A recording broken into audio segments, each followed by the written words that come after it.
me is all that I know. She's over me. She's over me. She comes with her hypnotic dance. She holds me here with only a glance. She's over me. She's over me.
Thank you all very much.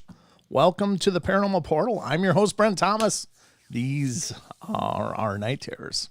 Hope you're ready for about an hour of paranormal fun and goodness in every show, because that's what I've got serving up for you. I hope we'll have a good journey, but got some good stuff on the roster here tonight in order to keep you thoroughly entertained, if I'm doing my job, that is. But hope you guys are doing good. Happy Thursday, day after the hump day. So I hope you're prepared for that whole Friday experience tomorrow. So thank you so much for spending part of your weeks with me, man. That's always awesome. I really appreciate it. Hey, everybody. Good to see all of you guys piling in the chat. Great to see y'all. Yeah, it's just wonderful. I love turning on the lights. It's like, wow, people are coming. People really want to watch this. It's very humbling, but I really appreciate it. And thank you all so much for that. So, hope everything is wonderful in your world. We got the strange phenomena tonight on the roster, and that should be awesome. That should be good. But then again, I always think that every show should be good. It doesn't. I think for more often than not, it works out really well, and I'm very fortunate that way. But I tell you what, there's sometimes you get a show that just goes sideways, and it doesn't matter what you do. But it's just part of the nature of the beast, I guess. But so far, knock on wood, we're doing really good for a long time here.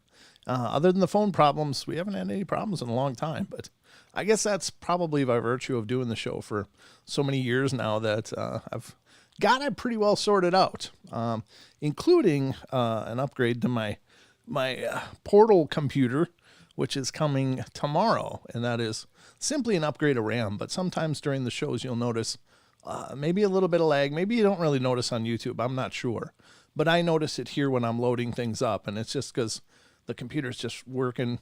It's what is it, about 4 years old now, and it's working with tons of files and production programs going on here as I'm working sound board equipment, the OBS, which is creating the slide and everything you see around you. So I had to upgrade the computer, and hopefully it'll be here tomorrow if everything goes well. Crossing my fingers, but that should be awesome. Getting ready for the Friday night show, which is 2 hours. So I hope you guys will continue to join me, and I'll have to sharpen up my tech chops and install that RAM tomorrow. But it's pretty easy stuff. So anyway, the phone lines are open tonight. If you want to call in and be a part of the discussion, please feel free to do that. And you can do that by calling 720-923-0500. Again, 720-923-0500. That's how you get in touch with me. I'll be watching it. But did you see the article in the Facebook fan group about a man found in the woods killed by an unknown animal? I haven't. I'll have to look at that. I haven't looked at much on the any of the groups today, but I'll check it out. That sounds creepy. I'll look into it and see what if anything jumps out to me, and we'll definitely discuss it tomorrow night. But thanks for pointing that out, Android. I appreciate that. No, I hadn't heard about it. Oof. Creepy stuff. Creepy. But anyway, the number's right up there if you want to call in. This is my Vanna White. How'd I do? Thank you. Let's see. I have so many gifts. It's crazy. All right, enough of my stupidity. Let's get the ball rolling here. I don't think I got anything else on the front end. Hope you're ready, because it's time for bed.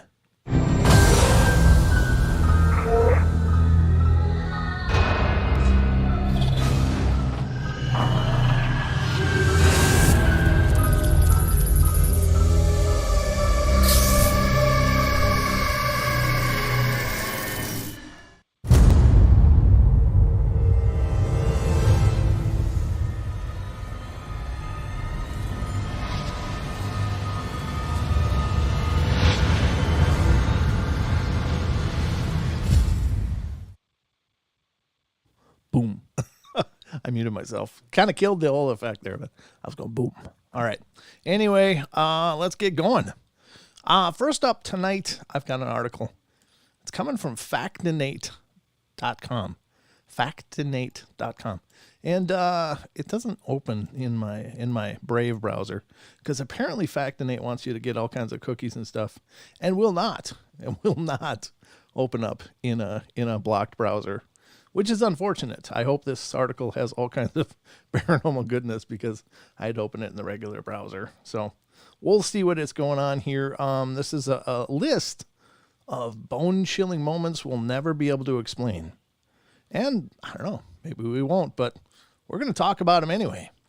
Again, factinate.com is the site in question, and it is bone-chilling moments we'll never be able to explain. Anyway, no matter how safe, blah, blah, blah. So the first one, God, I don't know. I hope I haven't read any of this. I don't know. I don't think I have. It's been open on my computer for a long time, and I didn't use it because I was like, oh, it won't open in the Brave browser. That's a pain. And so if I did inadvertently use it, and I'm being absolutely redundant now, you'll have to forgive me, but so it goes when you do 6 or 7 shows a week, you end up forgetting things, and that's my apologies. But I'm also not the most organized person either, so that's my Achilles heel, as it were.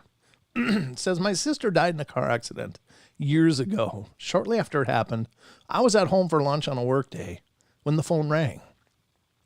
It was someone asking for my sister, and I felt a chill just run down my spine.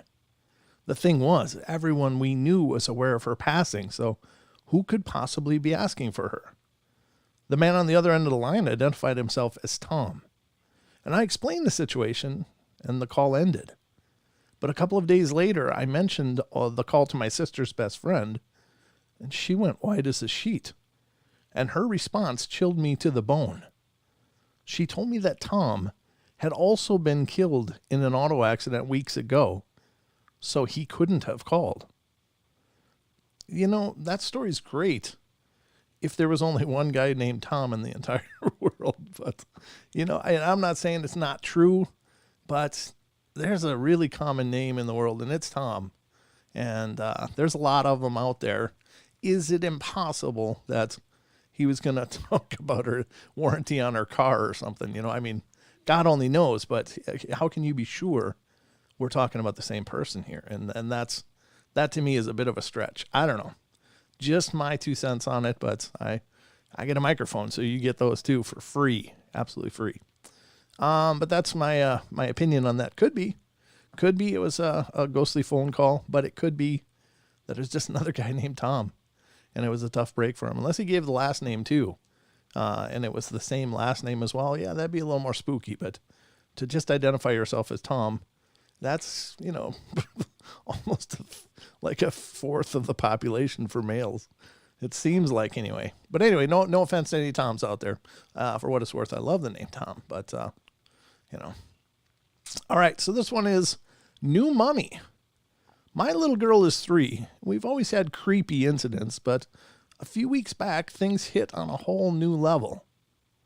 She kept pointing near the bedroom window and talking about the boy with no eyes. That's got to fill you with dread.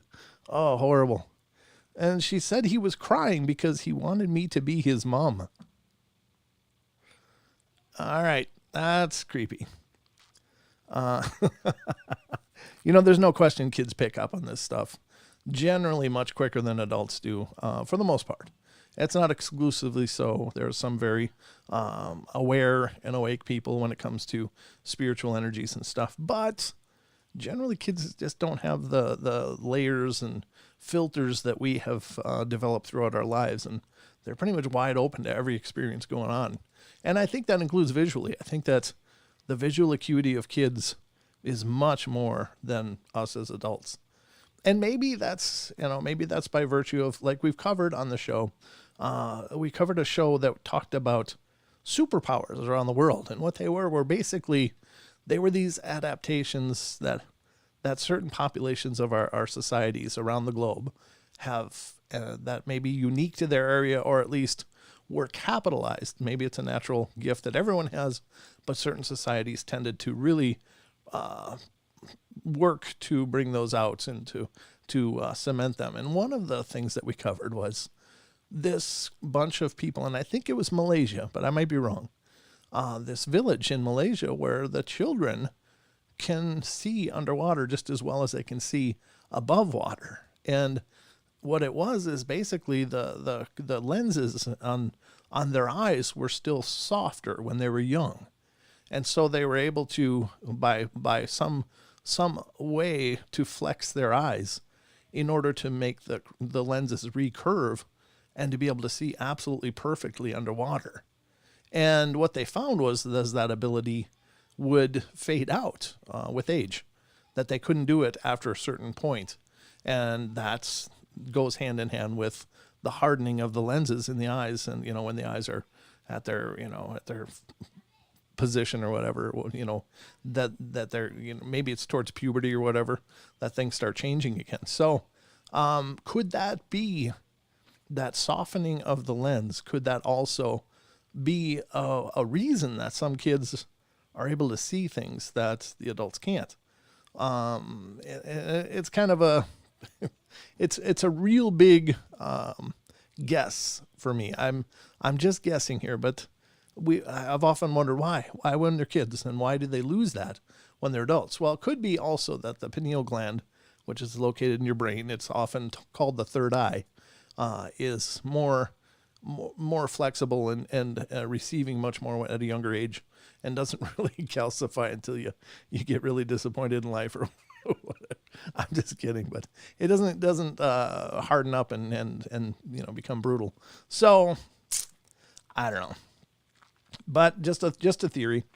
It could be the pineal gland is much more receptive. It could be something to do with the function of the lenses of the eyes. I don't know. It could be a lot of things. But it could just be that kids notice everything. You ever try to pull something over on a kid, man? They catch it right now. In fact, I think a lot of illusionists have trouble with younger audiences because of that. What does they call it? What the hell's the name of it? Prestidigitation. Like tricks, moving balls and stuff. A lot of times kids will catch on to that before the adults will. All right, so this one is, the guy probably didn't get back to sleep anytime soon. It says, heard my dog walking around at midnight. Nails hitting the floor. Got annoyed that he was waltzing all over the place and couldn't sleep, so I shouted, freaking stop all that stuff already, from my bed. Well, the sound stopped. Realized a moment later, he's been dead for a year, and there's no one else supposed to be in the house. Ran around with my baseball bat in my hand for 10 minutes, but couldn't find anything or anyone.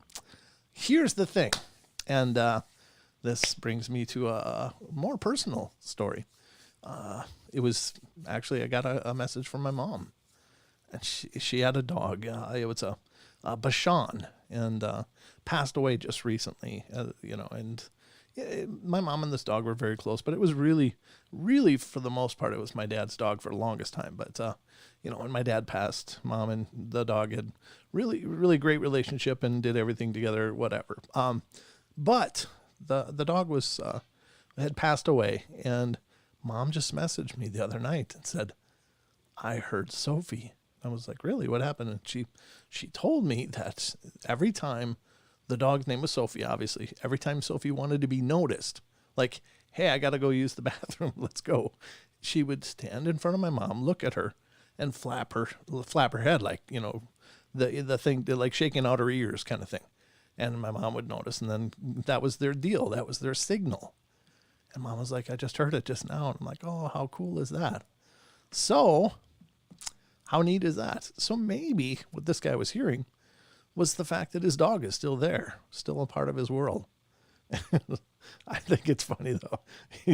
He yells first and then remembers, oh, wait. Well, that's some sleep deprivation right there, I guess. This is a very short one, obviously. It says, just me and my 2-year-old son at home was changing his clothes when he looks at me and says, why don't you say hi to that man? Ouch. That's creepy. Why don't you say hi to that man? That's not what you want to hear from your kid. No. Is there an exorcist in the house is the next one, number 5. Actually experienced this. I was 3 or 4 years old at our family's summer cabin when I got extremely sick just out of nowhere. My temperature started spiking and no one knew what was wrong. Apparently I was sweating out puddles and my family was getting ready to take me to the hospital when my uncle said he wanted to try something. I was laying on the couch crying when he started to pray over me for a couple of minutes. The second he put his hands on me after the prayer, my family says I shot up to a sitting position, flat as a board, and puked everywhere. Temperature started to go down and they never took me to the hospital. It still just weirds me the heck out 20-something years later. That's powerful. That's really, really powerful. And of course, vomiting does come hand in hand with purging of spiritual energy. And that doesn't mean it was a demon. A lot of times people think, oh, it's attempted possession, it must be a demon. Well, dark spirits, other spirits can try to take over someone's body and may attach and have marginal or very good success with that. I had a discussion. I've mentioned it on the show before, but my cousin Steph was in town. She's from Colorado, and she came up with her fiance at the time and now husband, but and they were kind of checking the area out because they were looking at possibly relocating. And she was here, and we were talking about spooky stuff. She was asking me about the show, and this is about 2.5 years ago, maybe. And she was talking about this story about her friend, and we were talking, about this and that. And she said, yeah, some weird stuff happened. And she said what happened was, and I don't remember if the guy was in like a car accident or some kind of accident, but he was very, very seriously hurt. I think it was a car accident, and he was in a coma in the hospital. And she said it was really weird because then he eventually recovered and left the hospital, but he just kind of lost track with everybody. And he said, she said, but then something weird started happening. I started having dreams of him coming and saying goodbye, and then that he was sorry he couldn't stay. And I might be screwing up the narrative a little bit there, but essentially she was getting these dreams of these farewell moments with this person, and she said it was weird because he was alive, he was fine, he was still in the community, he just kind of cut off all ties with everybody. And I'm like, are you sure your friend's the one that came back? Now, I've been warned forever from spiritual teachers in my life since a young age. Be very cautious around bars and hospitals because there's some spirits that are disembodied. And they roam and they wander and they look for opportunities. The reason why is I think that they must need that weakened aura in order to take over, and they call them walk-ins in some circles. People call these spirits walk-ins, where they'll just kind of walk in, and it's not a horrible thing necessarily. It's a horrible thing obviously because somebody's losing their life or their ability to live their life, but essentially, it's just these spirits feel robbed of their life that they was taken away too soon, and they just are willing to do anything to get back to the world of the living. And so they will try to take over other people and push their spirits out. And it makes me wonder, because she said, as soon as I mentioned that to her, her eyes got as big as saucers. She goes, after he woke up, he was not the same. It was like everybody said, this is not the same guy.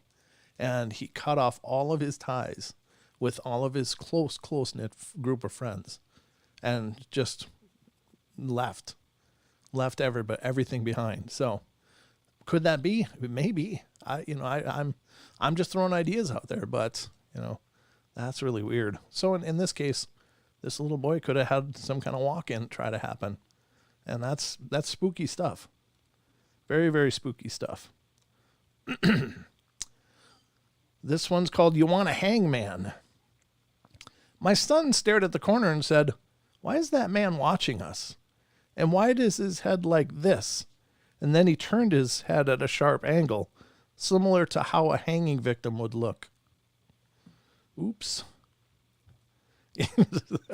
That's a great picture. They did a good job on this article. All right, so this is number 7. You can never unread this one. About 2 years ago, I was around 24. I used to go into this gas station every morning before work to get coffee and cigarettes. I went in one morning and it was around 4 a.m. and I was the only customer there.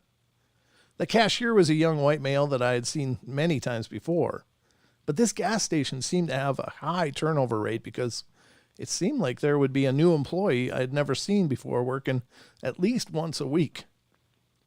Anyway, I walked in the store and went straight to the left to fix my coffee, and after that I walked around to the next aisle and grabbed a pack of gum, and then went up to the cash register. I sat the coffee and the gum on the counter, and the guy just stood there staring at me for like 10 seconds. It was really awkward, and at first I couldn't think of anything to say, and after those 10 seconds I told him that I also needed a pack of cigarettes. Right after I finished speaking, he backed up a few feet, and Jesus, I can't read this. He had his junk in his hand and it was pouring blood. I freaked out and ran out of the store. I didn't know what to do to help him. I ran to my car and called the police and told them to send an ambulance. Like I said, I was freaked out and I didn't know what to do and was hoping with an ambulance on the way, it would be all right. I realized if I didn't hurry, I was going to be late for work. So I decided there wasn't anything else I could do. So I left. I went through the whole day hoping he was all right and wondered what else I could have done. And later that day, when I got off of work, I figured I would stop at the gas station and ask whoever was working there at the time if they knew how he was doing. But believe it or not, that gas station happened, that gas station this happened at that morning, and that I had been going to every day for over a year, wasn't even there. What the hell? Wow. Like there was nothing there on that side of the highway, just trees. I felt like something snapped in my mind, and I still, 2 years later, feel like something isn't right with me. I went home and called my family and friends of mine, and none of them remember a gas station ever being there. After that, I never told anyone else or brought it up to anyone because I'm scared they will think I'm crazy. Nothing else weird has happened to me since then, but I know I must be insane. I feel like my whole life is a lie. So that's one hell of a Mandela effect right there. Oof. Mandela effect, for those of you that aren't familiar with it, is the philosophy that maybe we've gone through. At least some people have come from other dimensions and have merged together in this one. Case in point, things have changed that should not have changed. Like the Bible at one point said, when the lion lays down with the lamb. However, that is no longer in the Bible. What's in the Bible now is when the wolf lays down with the lamb. There used to be mirror, mirror on the wall, and now it's magic mirror on the wall. These little subtle changes. The Berenstain Bears is now the Berenstain Bears. And there's dozens and dozens and dozens of them. Things like that people they swear this is not the way the world was, but something changed and nobody can figure it out. Now, the critics of that say, well, that's just a glitch in memory. And my point is that if a person has a glitch in memory, that makes sense. But when entire sections of the population share a glitch in memory without having any contact or knowing each other, that's no longer just a psychological issue. There's something else going on. Now, who knows what that means? Does it mean this is all just a matrix, a simulation, and something got goofed up in the machine, and that's what we're seeing? Does it mean that we did indeed cross into a mirror dimension of some kind? Perhaps something went wrong in the one we were in and we got shot over to this one. I don't know. Anybody's guess, but it's a very real phenomena. It's very wild, and it's one we've covered several times on the show. And, if you're not familiar with it, I would suggest checking it out, because I guarantee you some of those things on that list, you're going to go, no, that was never that. Now, like the lion laying down with the lamb, I remember seeing knitted quilts of old church ladies putting together a lion laying with a lamb. Why the hell would it suddenly be wolf? Why would there be a wolf laying down with the lamb? It's very, very strange. I don't know. It's one of those that really cooks my bacon personally. I don't know. See, think of it what you will. So this another thing that people report is things exactly like this. We had people call into the show. I cry. I used to drive this route to work every day. It was just a field, and then one day, all of a sudden, it was developed. There was buildings there, buildings that were finished, not in construction, and they don't understand what happened. And it's like something shifted, something changed, and so the Mandela Effect is very real, and the name is based on the fact that some people remember Nelson Mandela dying in prison, and which obviously is not the case, but they adamantly remember that was a fact. They remember. I've seen many people come forward with that story. Like, I know where I was when I heard that news, but for some reason something shifted, something changed. So take it or leave it. Think about it, but it's pretty wild stuff. All right, the next one is a telephony claim. A telephony claim. I love those play on words. Let's see what this play on words is all about. I got a creepy phone call once. A distraught woman called me one day demanding to know where her son was, saying he's been missing for 2 weeks. I had no idea who she was, and certainly don't know her son. She was calling from a state that I had never even visited. I asked her how she got my number, and she said that she found it written on a piece of paper along with my name in her son's desk. Needless to say, I was creeped out. I really didn't think that I could help her in any way, so I politely ended the conversation. I never heard from the woman again, and even though I Googled around for a missing kid in the area, I couldn't find anything. Yeah, that's weird. All right, this is snail mail to the extreme. Ooh, hold on. There was this abandoned school turned World War I military hospital near my house that my friend and I like to break into. Well, that's nice. One day we were rooting around on the 3rd floor and we found an empty envelope on the floor of a closet, and it was old. And the address was written in script. It only had a name on it. The name on it was exactly the same as my friend's name, whose name is really rather uncommon. Well, we booked it out of there really fast. Yeah. Yeah, that's creepy. Number 10, blast from the distant past. My brother was diagnosed with cancer when he was 3. Oh, that's such a heartbreaker. A few days after his diagnosis, I was sitting out in the living room with my parents, and he walked out of his room and he said that a man named Tony was floating around the corner of his room, eating peppers and telling him that he was okay because he was watching over him.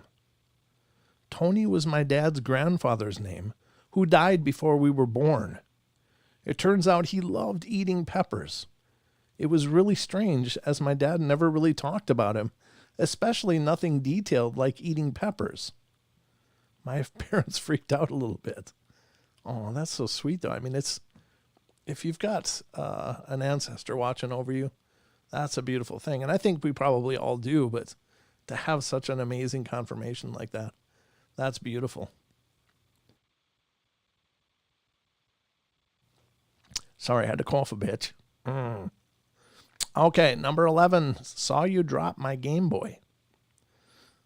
During a spinal tap procedure, I was put under. Well, under anesthetics, I had what I can only describe as an out-of-body experience, seeing as how my viewpoint was from above my body, looking down on the procedure. I watched the whole thing, and I saw the doctor knocked my Game Boy off the tabletop while walking by, batteries ejecting from the fall.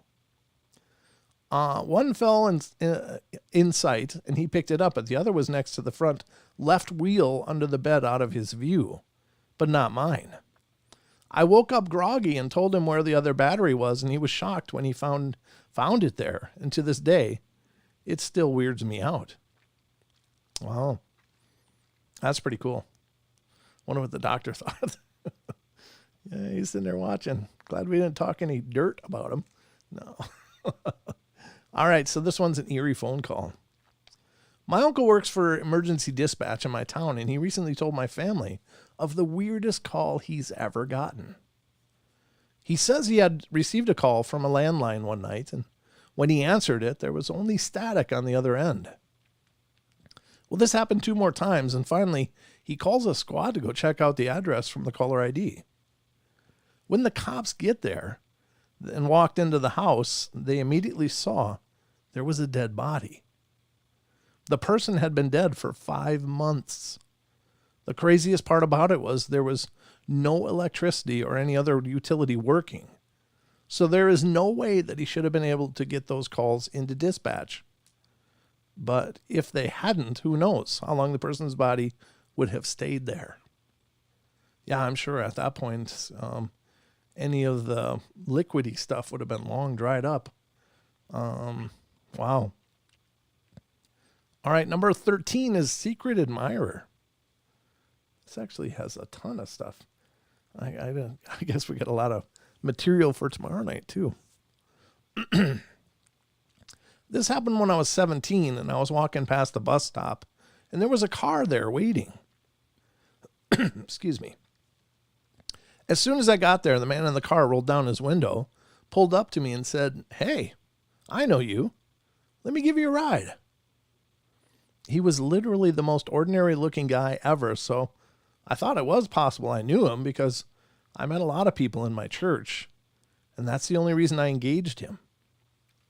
I told him I didn't need a ride since I was close to home, and he kept insisting that I just get in his car. He said, "Yeah, I know you. You're going to go join a convent in January."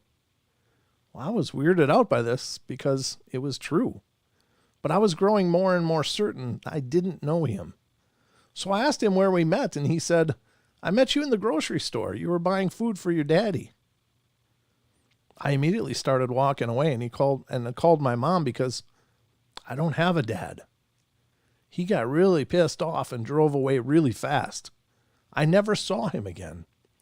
I then vaguely start to remember meeting a creep in the grocery store a few months back who was looking at me strangely. But I would have never shared personal information with him, so I have no idea how he knew anything about me. He clearly had been watching and following me for some time, and I never noticed. He knew where I was going to be and waited for me there and gathered personal information about me without me even slightly recognizing him. He was so desperately insistent upon me getting into his car as quickly as possible. I have no idea who he was, but he wanted what he wanted from me and whether he's still out there. Yeah, there's a lot of creepy people. That's terrible. It's terrible to think that there are literally predators out there, that they wait and watch and watch and wait. And you know, it's literally the stalking of a prey. And it's terrible, terrible, terrible. Ugh. If they just got a hobby, something they like doing that didn't involve hurting other people, Ugh, it's just so disturbing. But I don't know. What do you do? Be careful. That's the best advice. Don't talk to strangers. All right, number 14 is leave. I was stationed in Seoul. The hell happened there? I was stationed in Seoul, South Korea, several years ago, and I was taking a shower in my room, and when I got out, the word leave was written in small letters in the fog on the bathroom mirror. I didn't have a roommate because NCOs got their own private rooms. A little freaked out, I decided to do exactly that, leave. I went off post for some Korean barbecue and wandered the city a bit. I came back a couple hours later to find the barracks evacuated and half burned to the ground. The fire was pinpointed to a faulty electrical wiring that caught some insulation on fire inside the walls. Something knew it wasn't going to happen. It was going to happen, and to this day, whatever that something was, it didn't want me in the middle of it. I gladly thank whoever or whatever it is if they'd give me the chance, but this has been years, and I still have no idea. Well, it could be a guardian angel, Could be an ancestral spirit. Could be any number of things, of course. But wow, those stories are really awesome because anytime, and that's nothing short of a divine intervention. Even if it wasn't by the direct hand of a god or deity, it's still a divine act to save somebody. So that's beautiful. Number 15, I dig this one. You dig? All right. I was digging in the backyard as a kid and accidentally dug up a voodoo Santeria bottle in a park by a tree. It had a pin doll, note, picture, and bloody-looking liquid in it. I just buried it back and never dug there again. Oh, man. Somebody pissed off the wrong person. All right, number 16, photo comes to life. That's in Harry Potter. Happens all the time. This is from a friend who used to work as a security guard. My friend is a night person, so he's used to night shifts. Well, anyway, one night he's working to guard a mansion, and at 2:22 in the morning, a door access alarm goes off from the gym room. By usual protocol, he calls 911 and has the cops deal with it. The cops, two of them, meet with my friend and head to the gym room.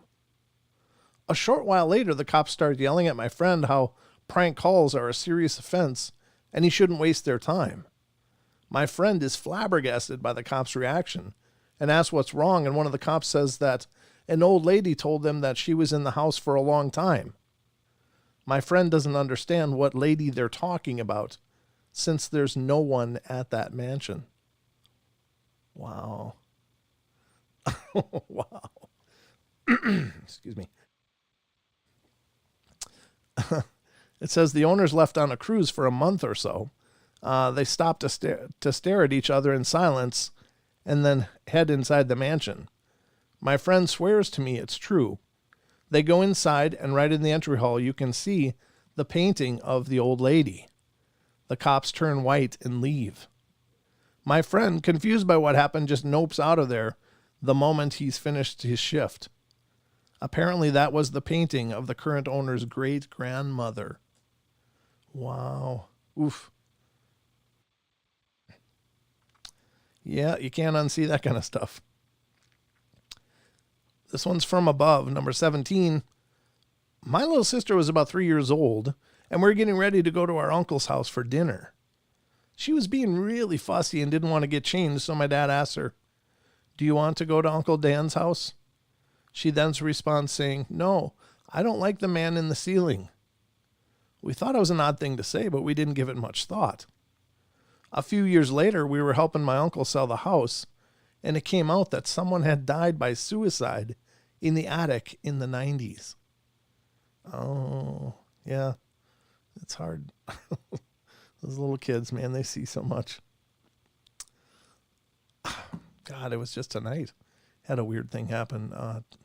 I'm sitting here in the studio looking at messages and stuff, and the minions out there sitting, and we got a big screen TV just outside of the room in the living room area out there, and his game controllers on the glass TV stand, and it was weird. I don't know.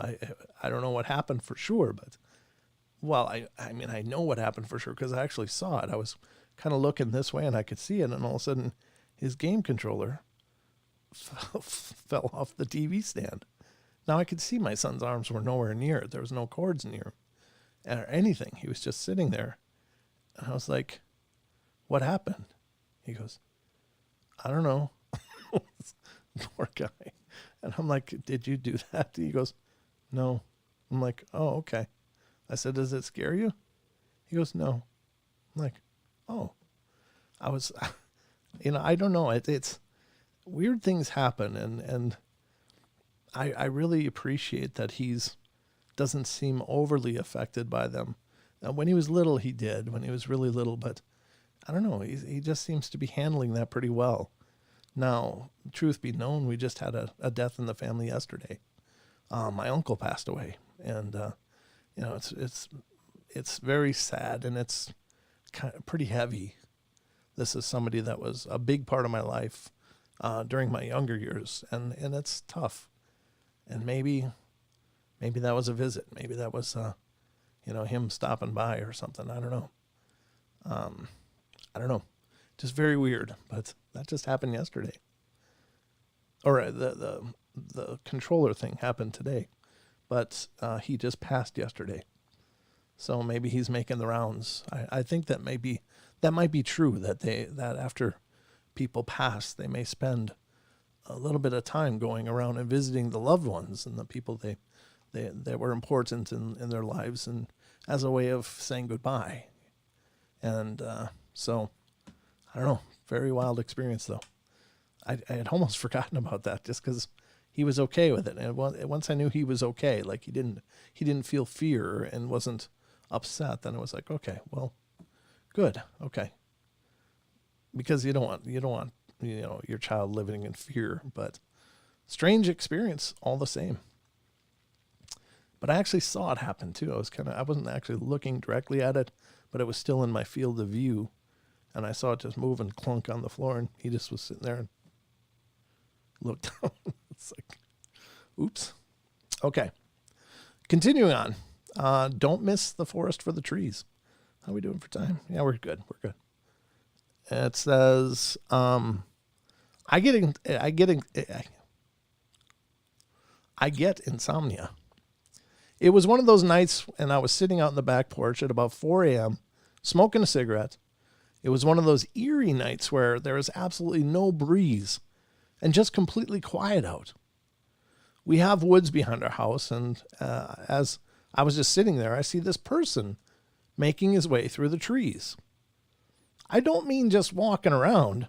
It looked like he was jumping from tree to tree, at least 30 or 40 feet up in the air. Wow. I was absolutely stunned and just sat there dumbly, too afraid and confused to even get up and run inside the house. This person or thing then stops directly behind my house and looks at me. At this point, it's about 50 feet away and maybe 40 feet up in the air. It pauses for about 5 seconds, staring in my direction. I'm absolutely certain that it wasn't an animal. Its body was human-shaped, and it did not resemble any type of animal that I know of. By the way, it was moving through the trees. Definitely was not human. No human could move like that. Within a few seconds more, it was out of sight. Yeah, those are those weird kind of situations. Like, what is that? Is that a cryptid? Is it a juvenile Bigfoot, perhaps? Many people have reported seeing them in the trees and doing just that, leaping from tree to tree. And could that be what he observed? We have no idea where, and I guess it doesn't really matter, because there doesn't seem to be any boundary lines on where the Bigfoot may be or not be. It could be a rake, could be a dogman. I don't know. Dogmen aren't generally reported in trees a lot. I can't say they aren't in trees, but they generally are reported mostly on the ground. But I don't know. Very strange.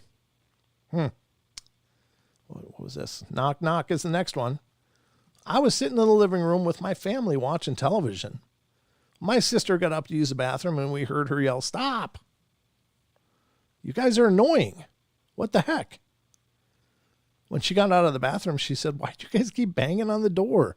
You're so annoying." But none of us were banging on the door. We were all seated together on the couch the entire time. We could see the door from the living room and it didn't seem like anything was happening. She said it was really, really loud and the door was shaking. We were thoroughly spooked. That's interesting because, I often wonder, I can't say I often wonder, but I always assumed when that banging is happening, when people see the doorknobs flicking and stuff, if there was somebody on the other side, would they see that same thing? And I always assumed that they would because it looks like a very physical phenomena. But with people sitting right on the other side in a couch, not real far away, if someone who's banging really loud, they should have been acutely aware of it. So would that be an auditory or hallucination? And could these experiences that people have of things like this also be sometimes hallucinations and maybe not physical acts at all? Perhaps it's an implanted telepathically or something. I don't know. That's very strange, though, that they could be so close and not have that same experience. Now, oftentimes during the shows covering this material, we hear about people that are like, we're sitting in the dining room or in the living room and all of a sudden hear all the glassware in the kitchen just shattering on the floor and everything going to hell. And we run in there and everything is pristine. So they got an auditory hallucination of something happening. Or I was sitting there with my friends and I clearly heard somebody say, "Get the hell out." And I said, "Did you guys hear that?" And they're like, "Hear what?" Well, again, which sounds like an auditory hallucination. So in the case of this banging, could that have been a hallucination as well? And maybe it is. Maybe it is. That's wild, though. This is The Woman in White, number 21. Saw a woman in a white nightgown walk out of the forest one night. I was sitting in the middle of nowhere, and she walked out of the woods toward the house. Well, she scared the hell out of me. There were no neighbors for miles. I ran upstairs with my girlfriend, and we both went downstairs, and I saw her walk past one of the windows. Oh, no. I spent the rest of the night under the covers. The next day, I told the homeowners that I saw something strange, and they replied, "Was it the woman in white?"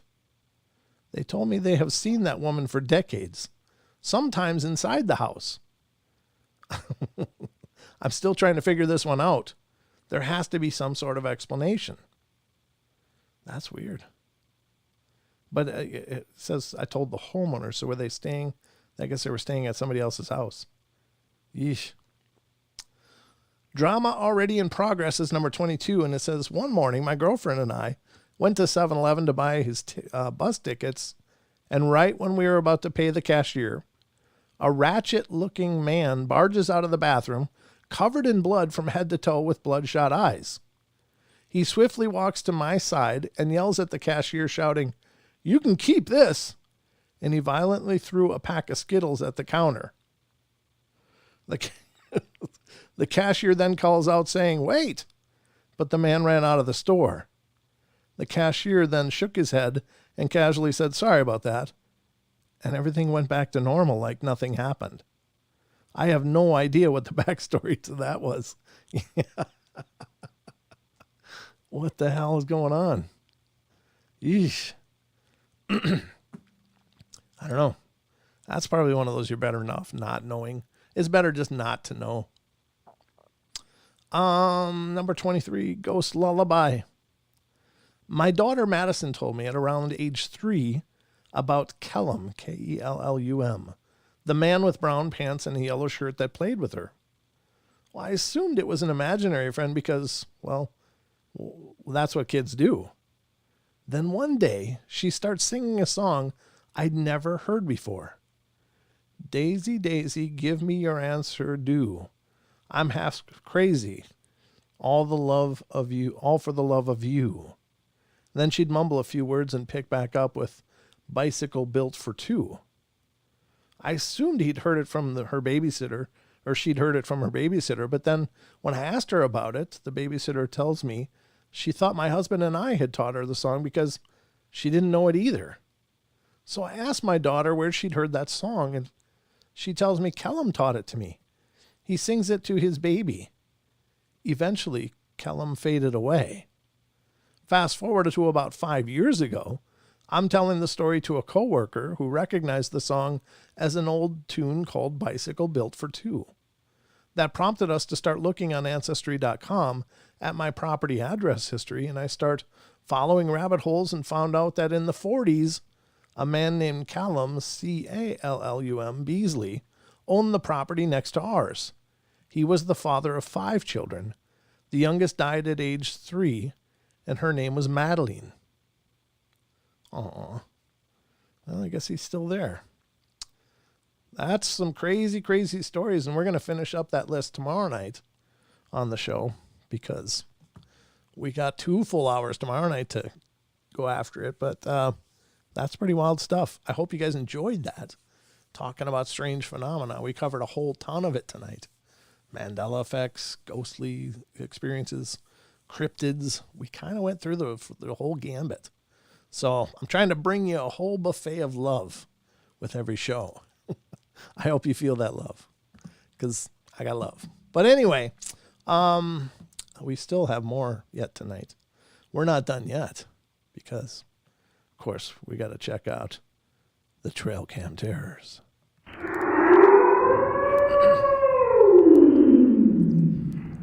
Welcome to the Trail Cam Terrors, ladies and gentlemen, where we talk about strange and unusual and scary and paranormal images that are captured on the trail cams all around the world, especially around America. I haven't found any necessarily around the world, but I'll get there. I'll find some eventually. But tonight's image is not really that. It's not on the scary side, but I will tell you that there is definitely fear depicted in this image. But what I will also tell you is that I think everything worked out just fine. And what tonight's image was, it really cracks me up because it's so bizarre. But I don't know what else to say to set it up, but here you go.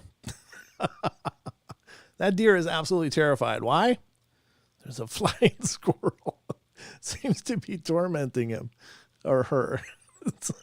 The deer's over there taking care of those apples, and that squirrel's like, "No, I am the night." It's swooping in to get that deer the hell out of there. That is so funny. There's a few of them out there like this too, where these squirrels are just, I don't know, they're just swooping in on these deer, and apparently the deer hate it a bunch. They are just noping out of there. Not necessarily paranormal, but that's definitely not normal. That's really bizarre. That is the bat squirrel or whatever. I am the night. Yeah, exactly, Android. That squirrel's like, nope, those are mine. Those are my apples. And somebody put those out there to bait those deer and to see, what's hanging out in the area because they must hunt that land. But that squirrel's like, nope, those are mine. So there you go, folks. It's kind of nice to end these shows on a happy note like this. Nothing too disturbing to send you off to bed with, but beware those flying squirrels because they will defend their apples. There's no question. And that deer is no challenge at all. So those are the trail cam terrors tonight, folks. Beware the squirrels in the night. Oof, spooky stuff.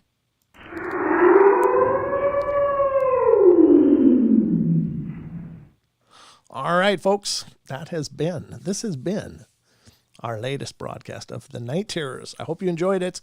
Thank you all for being here and being a part of the journey. As always, it's a rare pleasure, but squirrels, I don't like them. Mary Button doesn't like squirrels.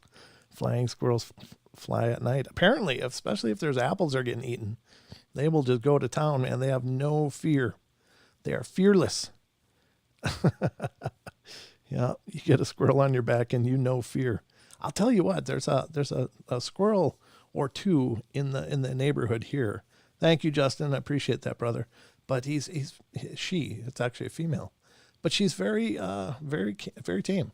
I can hand feed her peanuts and stuff, and she's a real sweetheart. She'll even crawl up on my lap from time to time and eat the peanuts. I haven't tried to handle her or anything. Just I'm there. But what the hell was I going to say? Oh, I was going to say their claws. Their claws are like little pins. They are so sharp. When you see squirrels flying on those trees and stuff and doing all the crazy stuff they do, I mean, they can hold on. And as she's coming up my leg, especially in the summer when I got shorts on, it's like, oh, I'm doing my best to just grit it because, man, she's got sharp claws. So those claws are no joke, let me tell you. That's firsthand experience. But anyway, that's it. More like a bat. Yeah. So anyway, that's the show tonight, folks. I hope you guys had a good time. Thank you so much for being here and being a part of the journey. As always, it's a distinct pleasure to bring you these shows. Please, if you're not already, get subscribed and become part of the family. And please feel free to share them to your social media. Make other people aware of the Paranormal Portal. That'd be great. We really are thrilled with the growth of the show, and we want it to continue. And we definitely need your help to make that happen. So any help you can offer us in that regard would be great. So thank you guys so much. That's going to wrap it up for me tonight. Love you all. Be good, be kind, be nice. Take care of each other. Help each other out. Find the magic in every day. And remember to laugh as much as you can. Good night, everybody. And I will see you tomorrow night. Friday, 2 full hours. So I hope you'll be here. Same time, 7 p.m. Pacific Standard Time right here on YouTube, as well as broadcasting on TFR Live, TuneIn, TalkStream Live, and iHeartRadio, of course. So there you go. Have a great night, and I'll talk to you tomorrow. Sweet dreams, everybody.